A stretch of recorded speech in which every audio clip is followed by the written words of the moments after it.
আমি জানি পশ্চিমবঙ্গের মাটিতে তৃণমূল তৃণমূল। এখন কোয়েল মল্লিক তো সরাসরি কোনোদিন রাজনীতি করেননি, পলিটিক্সে ল্যাটারাল এন্ট্রি হয়েছিল। কিছুদিন প্রাক্তন মুখ্যমন্ত্রীর সঙ্গে দেখা গিয়েছিল, তা তিনি হঠাৎ রাজ্যসভার সাংসদ হয়েছিল। তারপর অনেকদিন নিরুদ্দেশ ছিলেন। এখন খোঁজ পেয়ে ভালো লাগলো উনিও তৃণমূল ছাড়ছেন। অর্থাৎ তৃণমূলের ছত্রছায়ায় কেউ থাকতে চাইছে না, তৃণমূল নির্মূল, আমি এটুকুনি বলতে পারি। রাষ্ট্রবিজ্ঞানের নিয়ম মেনে, প্রকৃতির নিয়ম মেনে, সমাজের নিয়ম মেনে তৃণমূল থাকতে পারে না, যেটা কোনো রাজনৈতিক দলই নয়, যেটা নির্মূল, যা নিয়ে পশ্চিমবঙ্গের কোনো মানুষের কোনো আগ্রহ নেই, তা নিয়ে আলোচনা করে সময় নষ্ট করা। তৃণমূল শেষ। আর যারা মানে তৃণমূলের জামার বদলে অন্যরকম জামা পরছেন, তাদেরও মানুষ আবার অন্যভাবে দেখছে, কেউই খুব একটা ভালোভাবে নিচ্ছে না। এবার প্রত্যেকেরই তো অতীত জানা। আরও নিঃসঙ্গ মমতা বন্দ্যোপাধ্যায়। গতকাল মদন মিত্র তিনি কালীঘাট তৃণমূলের সঙ্গ ছেড়ে এবার ঋতব্রত তৃণমূলে নাম লিখিয়েছেন। আর এবার কোয়েল মল্লিক তিনি তৃণমূলের রাজ্যসভার সাংসদ পদ থেকে ইস্তফা দিয়েছেন। কোয়েল মল্লিক তিনি ইস্তফা দিয়েছেন, শুধু তাই নয়, তিনি পৌঁছে যান ভূপেন্দ্র যাদবের বাড়িতেও। এর আগে আমরা জানি সুখেন্দু শেখর রায়, সুস্মিতা দেব, প্রকাশচিক বড়াইক, আর এবার কোয়েল মল্লিক তিনি রাজ্যসভার সাংসদ পদ থেকে ইস্তফা দিলেন। সুখেন্দু শেখর রায়, সুস্মিতা দেব, প্রকাশচিক বড়াইক তারা ইতিমধ্যেই শ্রমিক ভট্টাচার্যর উপস্থিতিতে বিজেপিতে যোগদান করেন। যেদিন বিকেলে তারা যোগদান করেন, সেদিন রাতেই তাদেরকে রাজ্যসভার প্রার্থী করে বিজেপি। ইতিমধ্যেই তারা মনোনয়ন দিয়েছেন, আগামীকাল তারা সার্টিফিকেটও পেয়ে যাবেন বলে খবর পাওয়া যাচ্ছে, কারণ কোনো প্রতিদ্বন্দ্বিতা নেই। এবার কোয়েল মল্লিক, যে জল্পনা চলছিল বিগত কয়েকদিন ধরে, তিনি এবার রাজ্যসভার সাংসদ পদ থেকে ইস্তফা দিলেন। 21শে জুলাইয়ের সমাবেশের আগে আরো একা মমতা বন্দ্যোপাধ্যায়, অভিষেক বন্দ্যোপাধ্যায়। এরপর কোয়েল মল্লিক কি করতে চলেছেন, কারণ ইতিমধ্যেই তিনি ভূপেন্দ্র যাদবের সঙ্গে সাক্ষাৎ করেছেন। জানবো, আমাদের প্রতিনিধি বিজেন্দ্র সিংহ আমাদের সঙ্গে রয়েছেন। বিজেন্দ্র, দেবস্মিতা, কোয়েল মল্লিক এখনো কিছু অফিসিয়াল তার রিয়াকশন আসেনি। তাকে আমরা চেষ্টা করছি তার বক্তব্য নেওয়ার জন্য, কিন্তু তিনি কোনো বক্তব্য খুব সময় তাকে রাখতে চাইছেন না। এখানে একটা পার্থক্য দেখা যাচ্ছে। এর আগে যখন প্রকাশচিক বারিক বা সুস্মিতা দেব বা সুখেন্দু শেখর রায় রিজাইন করেছিলেন, তারা কারণ জানিয়ে দিয়েছিলেন। সুখেন্দু শেখর রায় তো উপরাষ্ট্রপতি ভবনের থেকে বেরিয়ে বাইরে এসেই বলে দিয়েছিলেন যে তিনি কেন পদত্যাগ করলেন। সুস্মিতা দেব আমরা দেখলাম তার বাড়িতে তিনি হিমন্ত বিশ্ব শর্মার সঙ্গে দেখা করার পর তিনি জানিয়েছিলেন যে টিএমসি কি দুর্নীতি ছিল, কেন তিনি ছাড়লেন, সেসব কথাগুলো তিনি জানিয়েছিলেন। প্রকাশচিক বাড়াই পদত্যাগ করার পরই পৌঁছে গেছিলেন নিশিকান্ত দুবের বাড়িতে।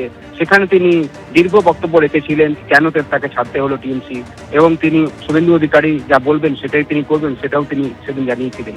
কিন্তু এই জায়গায় একটা ডিফারেন্স দেখা যাচ্ছে। কোয়েল মল্লিক আজকে পদত্যাগ করার পর তিনি আজকে ভূপেন্দ্র যাদবের সঙ্গে দেখা তো করেছেন, তারপরে তার কোনো বক্তব্য নেই, এবং যেটা সূত্র মারফত জানা যায় তিনি আজকেই কলকাতা ফিরে যাবেন। সেক্ষেত্রে হয়তো তিনি যে তিনজন সাংসদ এর আগে পদত্যাগ করার পর বিজেপি জয়েন করার পর বিজেপির ক্যান্ডিডেট হয়ে আগামীকাল হয়তো জয়ী হবেন এবং তারা ফিরবেন, কোয়েল মল্লিক হয়তো সেই দিকে যাচ্ছেন না। তিনি পদত্যাগ আজকে করেছেন, তার কারণও হচ্ছে জুন মাসে 8 তারিখ যখন প্রথম খবর এসেছিল দেবস্মিতা কি সুখেন্দু শেখর রায় পদত্যাগ করতে চলেছেন, সেদিনই আমাকে জানানো হয়েছিল কি কোয়েল মল্লিকও আজকে পদত্যাগ করবেন, এবং সেদিন আমরা খবরও দেখিয়েছিলাম যে সুখেন্দু শেখর রায় এবং কোয়েল মল্লিক পদত্যাগ করবেন। আজকেই সেদিন সেটা করবেন 8 তারিখ। কিন্তু সেদিন সুখেন্দু শেখর রায় তো পদত্যাগ করেছিলেন, কিন্তু কোয়েল মল্লিক সেদিন পদত্যাগ করেননি। কোয়েল মল্লিকের জন্য তিনি বিদেশে রয়েছেন এরকম খবর এসেছিল। তিনি ইমেল মারফত তার পদত্যাগ পাঠিয়েছেন সেরকম খবর পাওয়া গেছিল, কিন্তু ইমেল মারফত পদত্যাগ হয় না। লোকসভা এবং রাজ্যসভা এমপিকে যদি রিজাইন করতে হয় তাহলে ফিজিক্যালি প্রেজেন্ট হয়ে তাদেরকে বলতে হয় যে তারা স্বেচ্ছায় পদত্যাগ করছেন, এবং সেটাই আজকে আমরা দেখলাম। কোয়েল মল্লিক আজকে প্রথমে ভূপেন্দ্র যাদবের সঙ্গে মিটিং করেন এবং তারপরে চলে আসেন তিনি উপরাষ্ট্রপতি ভবনে, এবং সেখানে তিনি তার পদত্যাগপত্র জমা দিয়ে সেখান থেকে চলে গেছেন। এবং মনে করা হচ্ছে কি হয়তো তিনি আর হয়তো রাজনীতি থাকবেন না, কিন্তু বলা যেতে পারে তিনি এপ্রিল মাসে শপথ নিয়েছিলেন, খুব সম্ভবত 4 এপ্রিল তিনি শপথ নিয়েছিলেন, 6 মাসও হয়নি, এবং তার মধ্যে তিনি পদত্যাগ করে দিলেন। 6 বছরের মেয়াদ ছিল দেবস্মিতা, এবং তার 6 মাসও না হয়ে তিনি পদত্যাগ করেছেন। একটাও সেশন তিনি ফেস করলেন না। যদি তিনি একদম বিজেন্দ্র, ঠিক যেরকম তুমি বলছো যে 6 বছরের মেয়াদ ছিল, কিন্তু 6 মাস কাটতে না কাটতেই তার আগেই কোয়েল মল্লিক তিনি রাজ্যসভার পদ থেকে ইস্তফা দিলেন। আমরা জানি কোয়েল মল্লিক অর্থাৎ রঞ্জিত মল্লিকের বাড়িতে অভিষেক বন্দ্যোপাধ্যায় একেবারে জানুয়ারি মাসের 14 তারিখ এবছরই পৌঁছে যান। তৃণমূলের যে পুস্তক অর্থাৎ এই উন্নয়নের যে খতিয়ান তা তুলে ধরতেই রঞ্জিত মল্লিকের বাড়িতে অভিষেক বন্দ্যোপাধ্যায় তিনি পৌঁছে গিয়েছিলেন। সেই সেই ছবি আপনারা দেখতে পাচ্ছেন। এবং রঞ্জিত মল্লিক তিনি বলেছিলেন যে অভিষেক বন্দ্যোপাধ্যায় ভালো ছেলে, আমার খুব ভালো লাগে অভিষেক বন্দ্যোপাধ্যায়কে। আর তারপরেই কোয়েল মল্লিককে একেবারে রাজ্যসভার সংসদ করে পাঠান মমতা বন্দ্যোপাধ্যায়। কোয়েল মল্লিক তিনি 5ই মার্চ তিনি নমিনেশন ফাইল করেন, একেবারে সেই সময়ের ছবি আপনারা দেখতে পাচ্ছেন।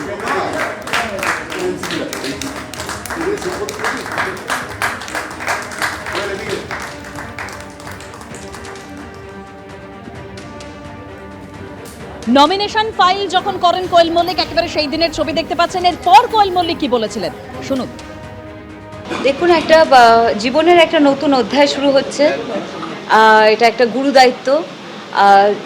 মানে আমি শুধু এটাই বলবো যেন সবাইকার আশীর্বাদ, সবাইকার ভালোবাসা আমার সঙ্গে থাকে, যাতে অনেক অনেক মানুষের সেবা করতে পারি, যেন দেশের সেবায় আমি সক্ষম হতে পারি, সফল হতে পারি, অনেক মানুষের আমি উপকারে আসতে পারি। আমি যে কখনো ভেবেছিলাম তেমন নয়, কিন্তু আমি অনেক দিন আগে থেকেই দেখুন, এটা তো একটা মহৎ দায়িত্ব, কারণ দেশের সেবা, মানুষের সেবা, এর থেকে বেশি তো বড় মহৎ কাজ হতে পারে না।